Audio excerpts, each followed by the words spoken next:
वर्षों में भारत सरकार की पाकिस्तान को अलग थलग करने की नीति 2025 में कमजोर पड़ती दिखाई दे रही है। पहले उसे चीन का सहयोग मिला, फिर अमेरिका से उसके रिश्तों में सुधार देखा गया, अब सऊदी अरब के साथ रक्षा सौदा साइन कर लिया है। यह भारत के लिए अच्छी खबर नहीं हो सकती। इसी अप्रैल के महीने में भारत और सऊदी अरब के बीच रिश्तों के नए मुकाम की बात हो रही थी, रक्षा समझौतों की बात हो रही थी। लेकिन फिर सितंबर आते आते ऐसा क्या हो गया कि पाकिस्तान सऊदी अरब का रक्षा पार्टनर हो गया और भारत के अलग थलग पड़ने की बातें होने लगी।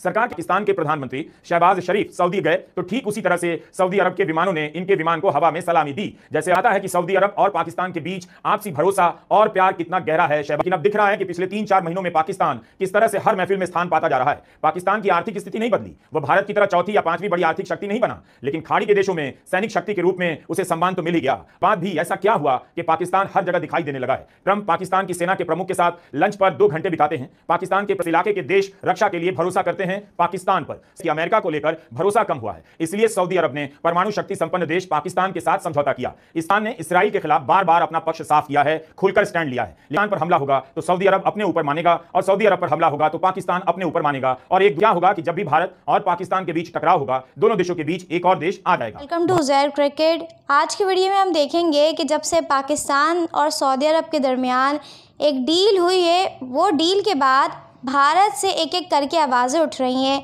रवीश कुमार का भी इस डील पर ज़बरदस्त रद्द-ए-अमल सामने आया है, आइए देखते हैं। नमस्कार, मैं रवीश कुमार। सऊदी अरब और पाकिस्तान के बीच रक्षा समझौता हुआ है कि अगर सऊदी अरब पर हमला हुआ तो पाकिस्तान अपने ऊपर हमला मानेगा और पाकिस्तान पर हमला होगा तो सऊदी अपने ऊपर हमला मानेगा। इस रक्षा समझौते को लेकर भारत में खूब बहस हो रही है कि उस पर क्या असर पड़ेगा। एक मजबूत राय है कि सऊदी अरब और पाकिस्तान के बीच समझौता हुआ है, इसका मतलब यह नहीं कि खाड़ी के देशों में भारत कमजोर पड़ गया है। इस राय का मानना है कि भारत और खाड़ी देशों के आपसी संबंध काफी पुराने और गहरे हैं, एक समझौते से बदल नहीं जाएंगे। जिस तरह से पाकिस्तान इसे भारत के संबंध में प्रचारित कर रहा है, यह उसका हल्कापन है, लेकिन इसके विरोध में कहा जा रहा है कि भारत पर गंभीर असर पड़ सकता है, क्योंकि सऊदी अरब के साथ साथ बाकी देश भी अपनी सुरक्षा के कारण पाकिस्तान पर निर्भर हो जाएंगे। अभी इसी अप्रैल के महीने में भारत और सऊदी अरब के बीच रिश्तों के नए मुकाम की बात हो रही थी, रक्षा समझौतों की बात हो रही थी। लेकिन फिर सितंबर आते आते ऐसा क्या हो गया कि पाकिस्तान सऊदी अरब का रक्षा पार्टनर हो गया और भारत के अलग थलग पड़ने की बातें होने लगी। सरकार के समर्थक कह रहे हैं कि भारत ने रूस से तेल खरीदा तो सऊदी अरब नाराज हो गया, लेकिन यह नहीं बता पा रहे कि भारत ने रूस से तेल खरीदने का सौदा किसके लिए किया, क्यों किया। जनता को तो सस्ता पेट्रोल मिला नहीं, फिर किसके फायदे के लिए रूस से तेल खरीदा गया, जिससे नाराज होकर ट्रंप ने भारत पर 25% की अतिरिक्त पेनल्टी लगा दी और अब सऊदी अरब इससे चिढ़कर पाकिस्तान से परमाणु करार कर रहा है। ऐसी ऐसी दलीलें दी जा रही हैं। लगता है चुनाव आयोग में जो लोग वोट चोरी के आरोपों के जवाब में नए नए बहाने बनाते हैं, उन्हीं लोगों को विदेश मंत्रालय भी संभालने के लिए भेज दिया गया है। भारत रूस से तेल यूक्रेन युद्ध के बाद से ही खरीदने लगा था, तब भी खरीद रहा था जब अप्रैल के महीने में प्रधानमंत्री मोदी सऊदी अरब के जेड्डा गए। उसकी हवाई सीमा में प्रवेश करते ही सऊदी अरब ने अपने फाइटर प्लेन से उनके विमान को सलामी और सुरक्षा दी। जमीन पर उतरते ही 21 तोपों की सलामी दी गई और इस सलामी का 11 सेकंड का वीडियो प्रधानमंत्री नरेंद्र मोदी ने अपने YouTube चैनल पर डाला तो उसे 1 करोड़ से ज्यादा व्यूज मिले। विदेश नीति को रील और क्लिप में बदलकर व्यूज तो ले लिए गए, लेकिन इसका जमीन पर क्या असर पड़ता है कभी बताया नहीं जाता। इस बात पर जोर दिया गया कि 40 साल बाद किसी भारतीय प्रधानमंत्री ने जेड्डा की यात्रा की है, लेकिन पहली बार जाएं या ना जाएं या 10वीं बार जाएं, इसका किसी भी देश के साथ संबंधों पर ठोस असर तब पड़ेगा जब उसमें स्थायित्व नजर आएगा। अब यह सब दिखने लगा है। अगर रूस से तेल खरीदने के कारण सऊदी अरब भारत से चिढ़ गया, तब फिर सऊदी अरब ने भारत का इतना जोरदार स्वागत क्यों किया। जिस समय प्रधानमंत्री नरेंद्र मोदी सऊदी अरब गए, उस समय संसद में वक्फ बिल पास हुआ और उनकी इस यात्रा को बढ़ा चढ़ाकर बताया गया कि इसके बाद भी मुस्लिम देश जा रहे हैं, क्योंकि उनके संबंध कूटनीतिक हैं और व्यक्तिगत हैं। इन सब बातों का कभी भी बड़े स्तर पर असर नहीं होता है। प्रधानमंत्री नरेंद्र मोदी गए, भारत के अखबारों में जो हेडलाइन बनी उसमें रक्षा पर बहुत जोर दिया गया। बताया गया कि सऊदी अरब में मोदी मोदी के नारे लगे। हिंदी हो या अंग्रेजी के अखबार, हर हेडलाइन में रक्षा या डिफेंस का जिक्र मिलेगा। लेकिन 4 महीने के बाद सऊदी अरब पाकिस्तान के साथ सबसे बड़ा रक्षा समझौता करता है। जब भारत के प्रधानमंत्री सऊदी अरब जाते हैं और सऊदी अरब अपने लड़ाकू विमानों से उन्हें बीच हवा में सम्मान देता है, तो गोदी मीडिया भारत को विश्वगुरु, विश्व शक्ति के रूप में बताने लग जाता है। सऊदी अरब के साथ रक्षा समझौते के लिए जब पाकिस्तान के प्रधानमंत्री शहबाज शरीफ सऊदी गए, तो ठीक उसी तरह से सऊदी अरब के विमानों ने इनके विमान को हवा में सलामी दी, जैसे अप्रैल के महीने में प्रधानमंत्री नरेंद्र मोदी के विमान को दी गई। शहबाज शरीफ ने ट्वीट भी किया कि रॉयल सऊदी एयरफोर्स के जहाजों ने अप्रत्याशित रूप से सलामी दी है। यह बताता है कि सऊदी अरब और पाकिस्तान के बीच आपसी भरोसा और प्यार कितना गहरा है, शहबाज शरीफ कहते हैं। बात यह है कि गोदी मीडिया ने विदेश नीति को देखने का या दिखाने का तरीका ही बदल दिया है। प्रधानमंत्री नरेंद्र मोदी किसी देश की यात्रा पर निकलते नहीं कि यात्रा को सफल बता दिया जाता है, उन्हें विश्वगुरु कहा जाने लगता है।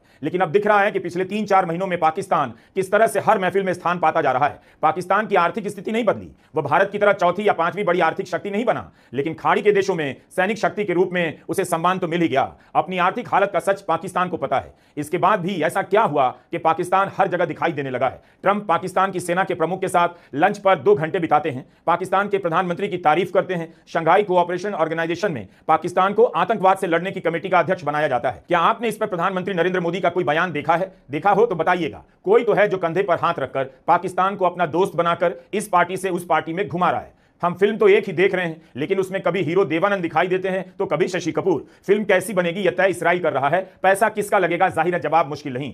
जिस दिन सऊदी अरब और पाकिस्तान के बीच रक्षा समझौता हुआ उस दिन अमेरिका के सेंट्रल कमांड के प्रमुख एडमिरल ब्रैड कूपर ने भी सऊदी के प्रिंस MBS से मुलाकात की थी। अप्रैल महीने में प्रधानमंत्री मोदी ने सऊदी अरब के प्रिंस मोहम्मद बिन सलमान MBS को अपना भाई कहा था। 2019 में MBS ने प्रधानमंत्री मोदी को अपना बड़ा भाई कह दिया। भाई से याद आया, प्रधानमंत्री मोदी कतर के अमीर को भी भाई कहते हैं, संयुक्त अरब अमीरात के राष्ट्रपति को भी भाई कहते हैं, लेकिन असल में भाई कोई और हो गया। सऊदी अरब ने पाकिस्तान के साथ रक्षा समझौता कर लिया। जो भी हुआ, क्यों हुआ और जो हुआ उसका भारत पर क्या असर पड़ेगा? डिफेंस कॉरिडोर, स्वदेशी रक्षा उत्पादनों के बड़े बड़े आसमानी दावों से हिंदी के अखबार भरे पड़े मिलेंगे और इस इलाके के देश रक्षा के लिए भरोसा करते हैं पाकिस्तान पर। सऊदी अरब के प्रिंस MBS के साथ इस तस्वीर में पाकिस्तान की सेना के प्रमुख आसिम मुनीर भी नजर आ रहे हैं, जिनके भड़काऊ बयान को पहलगाम आतंकी हमले से जोड़ा जाता है। क्या भारत इस रक्षा समझौते के बाद पाकिस्तान की खुलकर निंदा कर पाएगा, उसे आतंकवाद का बढ़ावा देने वाला देश कहेगा, तो फिर सऊदी को कैसा लगेगा? क्या सऊदी अरब के सामने भारत कह पाएगा कि आपकी मदद से, आपके दिए हुए हथियारों और पैसों का इस्तेमाल पाकिस्तान आतंकवाद को बढ़ावा देने में कर रहा है?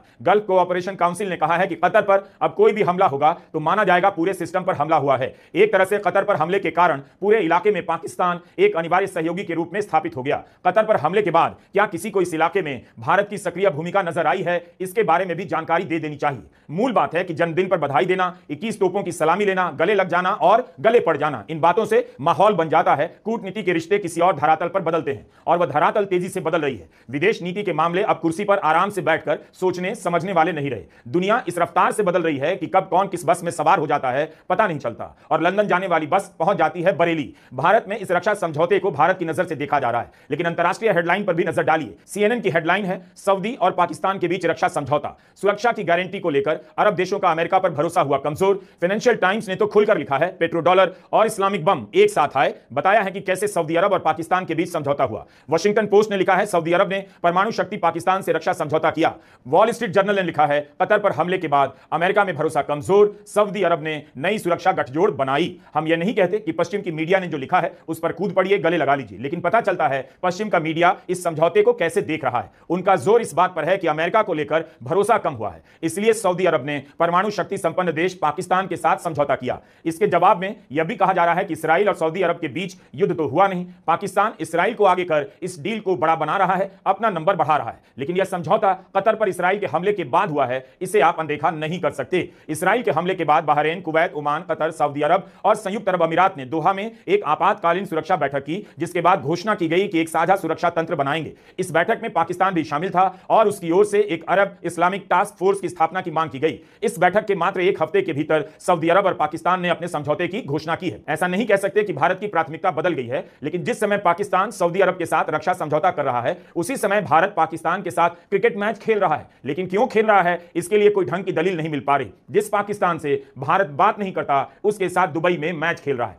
और जिस सऊदी अरब से भारत की दोस्ती अच्छी रही है उसके साथ पाकिस्तान आपसी रक्षा समझौता करता है। इसलिए भारत के विदेश मंत्रालय की प्रतिक्रिया मुझे संतुलित नजर आई। संतुलित इसलिए क्योंकि इस बयान में कुछ भी नहीं है, इतना ही कहा गया है कि अध्ययन कर रहे हैं, तो हमें लगा इन्हें डिस्टर्ब नहीं करना चाहिए। इनका अध्ययन कब पूरा होगा यही जानते हैं। जिस दिन प्रधानमंत्री का जन्मदिन था और दुनिया के तमाम नेताओं से उनके लिए बधाई मंगवाई जा रही थी या खुद से चलकर आ रही थी, उसी दिन देर रात यह समझौता हुआ है। प्रधानमंत्री ग्लोबल नेताओं के गले लगते हैं, उस लिहाज से भी इस तस्वीर को देखिए और काफी कुछ समझिए।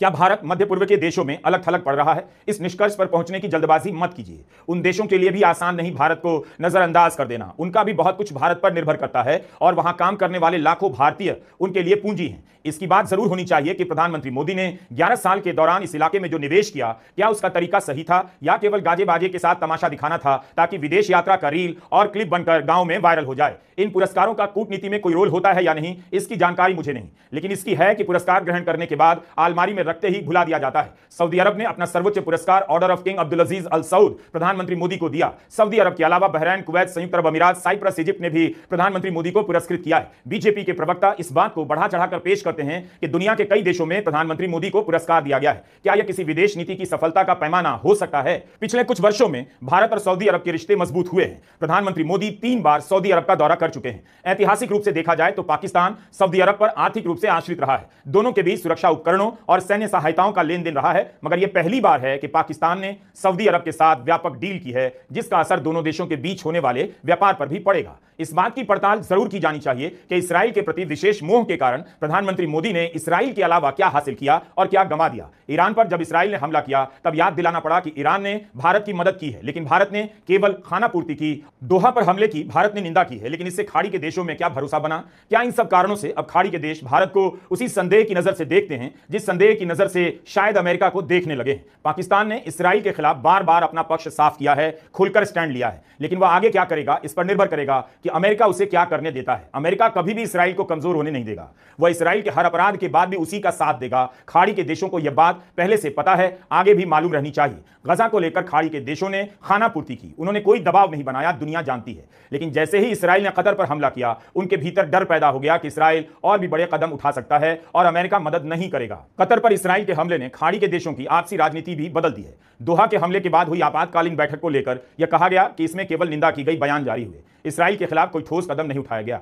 फिर भी खाड़ी के देशों के सहयोग की तुलना नेटो से की जाने लगी है। पाकिस्तान के पास परमाणु शक्ति होने से इसराइल को कुछ भी फर्क नहीं पड़ता है। क्या पाकिस्तान इसराइल का मुकाबला कर लेगा? अभी हंसने का समय नहीं। सऊदी अरब को भी पता है इसराइल जब हमला करेगा, दुनिया सऊदी अरब या पाकिस्तान के साथ खड़ी नहीं होगी। आप इसे ऐसे भी देख सकते हैं, ऑपरेशन सिंदूर के समय चीन पाकिस्तान की मदद करता है। चीन सऊदी अरब से तेल का सबसे बड़ा खरीदार है और सऊदी का पाकिस्तान के साथ रक्षा समझौता है। भारत की जिन 2 मुल्कों के साथ दुश्मनी है, उसके साथ सऊदी अरब की दोस्ती अच्छी चल रही है। पत्रकार सुशांत सिंह ने लिखा है कि पिछले 11 वर्षों में भारत सरकार की पाकिस्तान को अलग थलग करने की नीति 2025 में कमजोर पड़ती दिखाई दे रही है। पहले उसे चीन का सहयोग मिला, फिर अमेरिका से उसके रिश्तों में सुधार देखा गया, अब सऊदी अरब के साथ रक्षा सौदा साइन कर लिया है। यह भारत के लिए अच्छी खबर नहीं हो सकती। पाकिस्तान पर हमला होगा तो सऊदी अरब अपने ऊपर मानेगा और सऊदी अरब पर हमला होगा तो पाकिस्तान अपने ऊपर मानेगा और एक दूसरे की रक्षा दोनों देश करेंगे। इससे क्या होगा कि जब भी भारत और पाकिस्तान के बीच टकराव होगा, दोनों देशों के बीच एक और देश आ जाएगा। भारत को पाकिस्तान के साथ साथ सऊदी अरब से भी डील करनी पड़ेगी। एक तर्क यह भी दिया जा रहा है कि पाकिस्तान की सेना यमन की सीमा पर तैनात की जाएगी, लेकिन ऐसा कहने वाले यह दिखाना नहीं चाहते कि समझौता केवल यमन की सीमा को लेकर नहीं हुआ है। पहलगाम हमले के वक्त सऊदी अरब ने आतंकी हमले और हिंसा की निंदा की थी, भारत के साथ सहानुभूति जताई, लेकिन पाकिस्तान का नाम लेकर कुछ भी नहीं कहा। इतनी अच्छी दोस्ती थी तो मई के महीने में भारत सरकार अपने सांसदों के दल को सऊदी अरब क्यों भेजती है? क्या सऊदी अरब को नहीं पता कि भारत क्या है, पाकिस्तान क्या है? इन सांसदों के वहां जाने से क्या मिल गया? इस रक्षा समझौते को लेकर एक दलील यह भी दी जा रही है कि सऊदी अरब और पाकिस्तान इसलिए नजदीक आए हैं क्योंकि ईरान सऊदी के लिए खतरा है।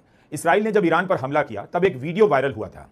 इसमें ईरान के एक सैनिक अधिकारी कह रहे थे कि अगर इसराइल ईरान पर परमाणु हमला करेगा तो पाकिस्तान भी इसराइल पर परमाणु हमला कर देगा। इस वीडियो के वायरल होने पर पाकिस्तान के विदेश मंत्री इसहाक डार का बयान आया और कहा कि वीडियो में जो दावा किया जा रहा है वह भ्रामक है। पाकिस्तान ने कभी ऐसा नहीं कहा। हमारी घोषित नीति है कि परमाणु हथियार आत्मरक्षा के लिए हैं, इस इलाके में शांति कायम करने के लिए। तो क्या पाकिस्तान अपना न्यूक्लियर डॉक्ट्रिन बदल रहा है? मई के महीने में जब ट्रंप सऊदी अरब गए थे तब यह चर्चा चली कि सऊदी अरब अमेरिका के साथ सुरक्षा समझौता करना चाहता है। 2024 में भी दोनों देशों के बीच सुरक्षा और व्यापार समझौता होने वाला था, मगर किन्हीं कारणों से नहीं हुआ। परमाणु सुरक्षा की गारंटी पाकिस्तान किसी और देश को कैसे दे सकता है? और परमाणु हथियार के कारण ईरान पर प्रतिबंध लगाने वाला अमेरिका चुप कैसे रह सकता है? ट्रंप ने सोशल मीडिया प्लेटफॉर्म ट्रुथ पर प्रधानमंत्री मोदी को अपना दोस्त लिखा। लिखने के थोड़े समय में जवाब आ गया। लगा जैसे कि आपने देखा कि रविश कुमार का कहना है कि हम पाकिस्तान को भिखारी कहते रहे और पाकिस्तान वर्ल्ड लीडर बन गया। पाकिस्तान अपने हाथों में बहुत कुछ लिए बैठा है, लेकिन भारत सिर्फ़ और सिर्फ खाली हाथ नज़र आ रहा है। अगर आप भारतीय मीडिया का रिएक्शन पाकिस्तान पर देखना और सुनना पसंद करते हैं तो चैनल को सब्सक्राइब करें। अगली वीडियो में मुलाकात होगी, तब तक के लिए अल्लाह हाफ़िज़।